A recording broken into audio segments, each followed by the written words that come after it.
Diyos Ama, Anak at Espiritu Santo. Magandang hapon sa inyo mga taong Pilipino sa bansang Pilipinas. Niloob ko ngayon ako ay mag-vlogger sa Immaculate Heart of Mary Facebook ba?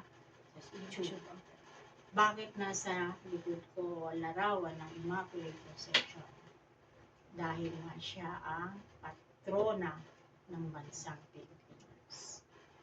Itong aking paghahayag na ito ay sa darating ng panahon o ngayong SONA, ang tawag ng State of the Nation ng inyong presidente na si BBM. At siya ngayon ay magsasalita at mag-uulat sa bansang Pilipinas. Totoo na marami ang nananalangin, nagdadasal na magtagumpay ang inyong Pangulong BBM sa pagpatatakbo ng bansa. Subalit, marami rin ang disgusto sa kanya. Gusto siyang ibaksak. Nagtagumpay ba sila? Hindi. Habang ako'y naririto sa likod ng iyong Pangulo, BBM, ipagtatanggol ko ang iyong Pangulo. Yung mga DDS, Duterte supporters, ngayon naman, nag-resign ang bilang kabinete ng DepEd, kabinete ni BBM, ay ako mismo ang nagtanggal sa kabinete. Di ba yan ang gusto ninyong panawagan at itanggal, alisin si VP Sara o Sara Duterte sa kanya bilang Secretary ng DepEd. Ang naalala ko, nung panawagan na yun, kayo ba'y nakarating doon sa Liwas? Di ba yun ang panawagan? Rally. Tinugod ko, totoo naman. Bakit? Ayokong bahira ng anumang kasalanan higit sa laman, kudlit, tuldok na laman ang inyong Pangulong BBM. Si Sara, meron siyang motibo. Siyempre, magandang lalaki si BBM. Matalino, aktibo, matalas ang kanyang kaisipan at maraming salapi. Siyempre, magsushortcut si Sara. Aakitin niya si inyong Pangulo. Dahil malapit sila masyado. So, nakita ko yan. Reported sa akin. Hindi dapat mangyari. So, para hindi sila magkaroon ng development, inalis ko siya bilang kabinete upang hindi sila mag-gusto. Ngayon, Vice President na siya. Manatili siyang Vice President. Di, gumawa siya ng kanyang mga proyekto bilang Vice President. Bakit siya humihingi ng malaking confidential na budget? Anong gagawin niya doon? Sobra-sobra yun sa budget na inalaan para sa ahensya ng DepEd. Hindi siya nagtagumpay. Dahil gagamitin niya yung salaping yun, pailalim. May plano sila. Tatay niya at ng mga Lipores, mga ng kanyang ama. Ngayon,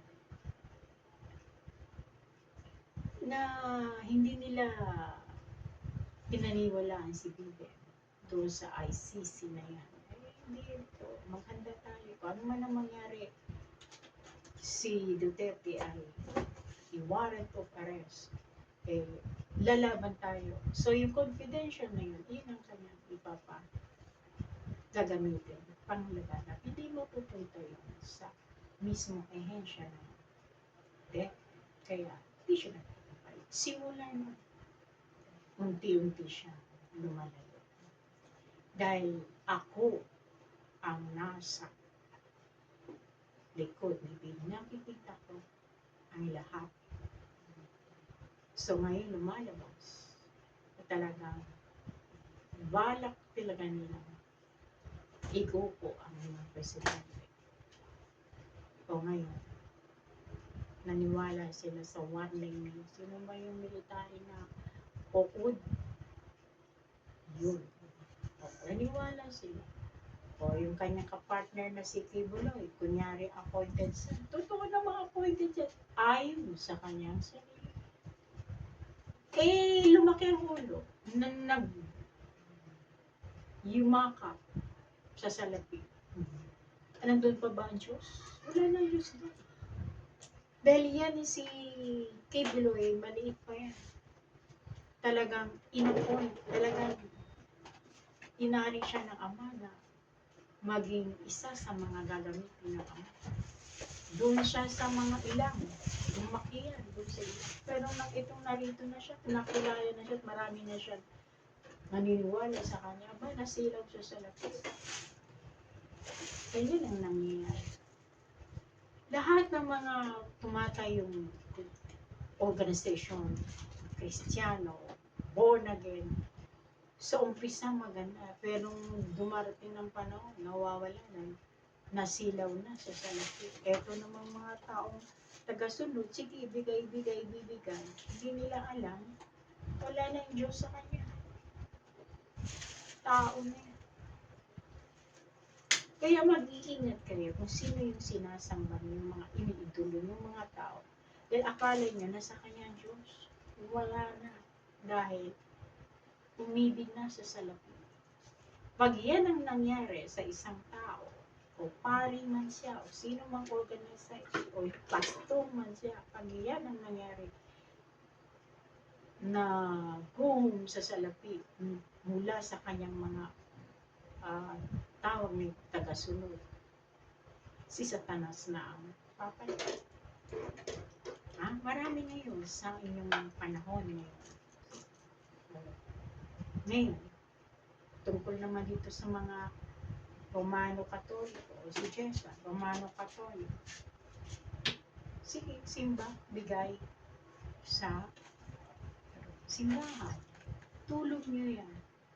Pero, ipagdasal niyo na ang perang binibigay niyo sa mga parokya o sa mga simbahan ay mapabanal.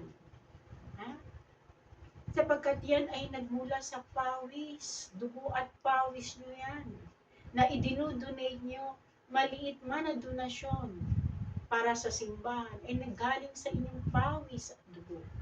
Kaya pinahahalagan yan na sana, Ama, mahalabirin, mapabanal itong aking salapi para sa pagpatuloy ng mga proyekto ng simbahang Katoliko. Ganun. Hindi masama ang magtulong, pero kailangan sa nararapat.